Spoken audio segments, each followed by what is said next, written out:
কোনোবাই কওক যে মুছলমানৰ লগত খায়, আমি সেইজন মুছলমানৰ লগত খাওঁ যিজন মুছলমান কিৰাত কছাৰী খাচী গানু মিলি যৱন কংক গোৱাল অসম মুলুক ৰজ কতুৰক কুবাচ মেলছ চান্দাল।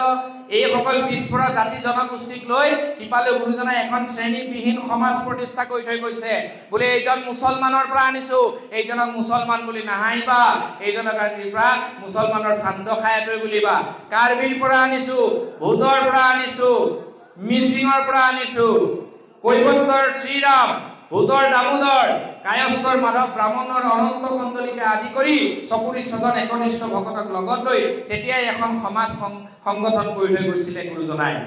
এতিয়া হৰি নাম ৰখে বৈকুণ্ঠ প্ৰকাশে প্ৰেময় অমৃতৰ নদী ও শ্ৰীমন্ত শংকৰে পাৰ ভাঙি দিলে বহে ব্ৰহ্মাণ্ডক ভেদি।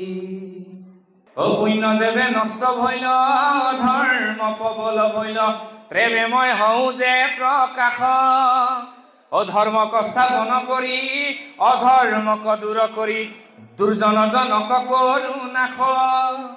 সেইমতে দাপৰ যুগৰ দৈৱ কি নন্দন কলিত কুসুম্বৰ গৃহে। ৰাগ চাইছো যদি বুজি পাম। কৃষ্ণকে শংকৰ স্বৰূপ ধৰিয়া জগত উদ্ধাৰ কৰে, হয়নে নহয়? গুৰুজনাই জগতক উদ্ধাৰ কৰিবলৈ আহিল। এই যে কৰ্মকাণ্ড সংযোগ কৰি গুৰুজনাৰ ধৰ্ম একশৰণ যি হৰিনাম ধৰ্ম প্ৰচাৰ কৰিছিল, এই ধৰ্মক বিসংগতি কৰিবৰ কাৰণে এচাম মানুহে উঠি পৰি লাগিছিল। সেইকাৰণে 1930 চনত নগাঁৱৰ পলাশনিত শ্ৰীমন্ত শংকৰদেৱ সংঘৰ জন্ম হৈছিল। কি কাৰণে জন্ম হৈছিল? যে এক শৰণ হৰিনাম ধৰ্ম, এক দেও, এক সেউ, এক বিনে নাই কেও।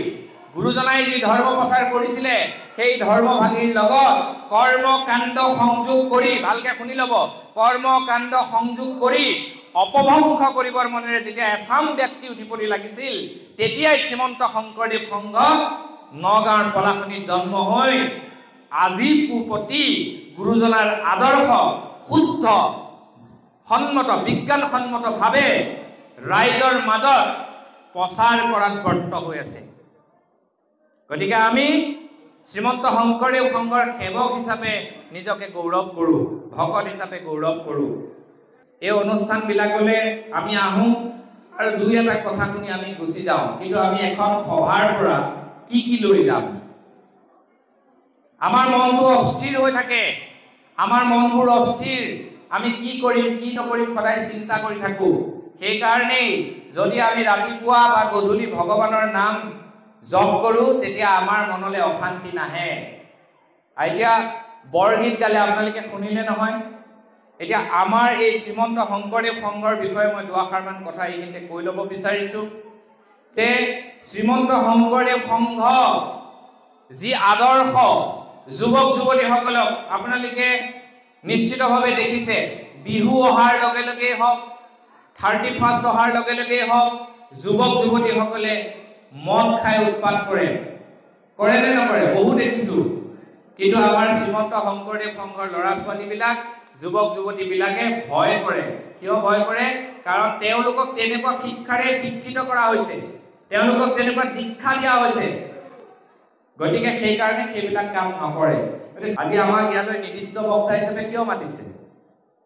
মোৰ কথা শুনি আজিৰ পৰা মোৰ কথা ভাবি যে এজন বক্তা আহিছিলে, বৈকুণ্ঠ পাঠক বাদ দিয়ক, নামটোত নাযাওঁ, এজন যদি মানুহ হিচাপে চাওঁ যে বৈকুণ্ঠ প্ৰিন্স পাঠক বাপজন আহিছিল, তেখেতে কেইটামান কথা কৈ থৈ গৈছিল।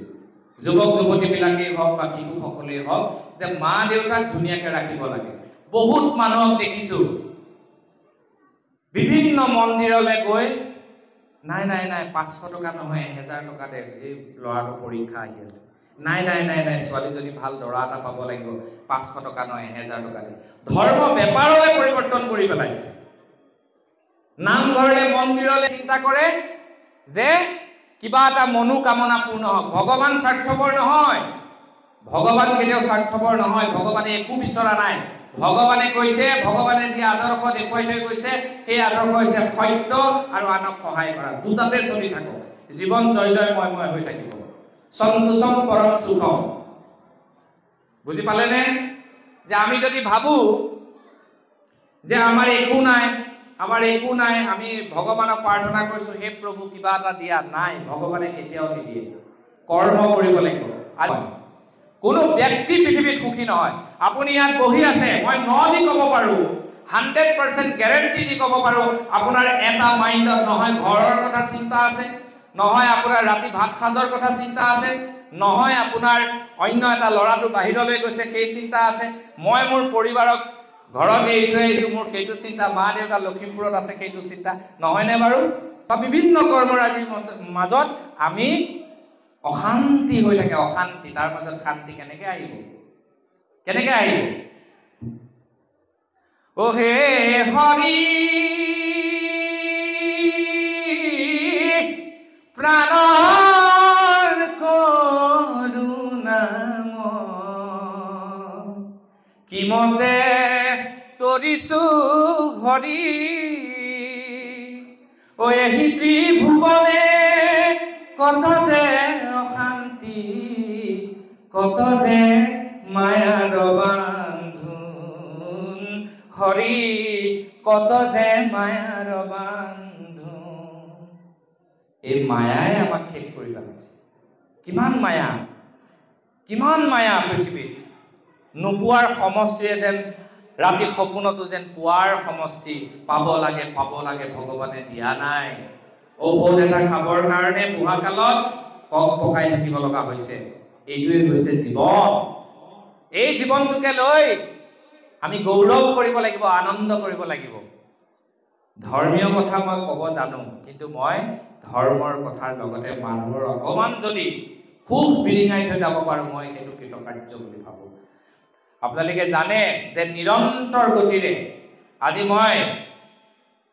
যেতিয়া মই ক্লাছ 5ত পঢ়ি আছিলো, তেতিয়াৰ পৰা 5 বছৰ বয়সৰ পৰা মোৰ দেউতা মায়ে মোক ভাষণ দিবলৈ শিকাইছিল। এনেকে গা, কৰতল কমল গা, এনেকে কৰ, তেনেকে কৰ।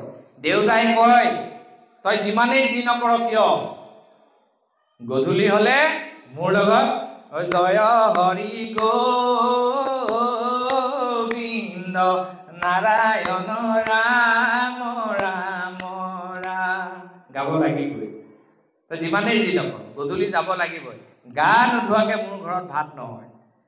মই কেতিয়াবা বহুত বেছি ব্যস্ত থাকো, গা ধুই পেলাই নোধোৱাকে যদি ভাতকেইটা খাবলৈ যাওঁ, তেতিয়া কিন্তু আমাৰ ঘৰত অকমান হুলস্থুলীয়া পৰিৱেশ হয়। আমি নিজৰ আত্মবিশ্লেষণো কৰিব লাগিব।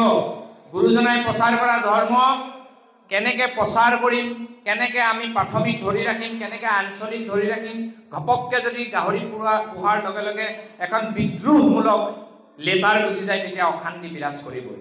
সকলো কাম শান্তিৰে হয়।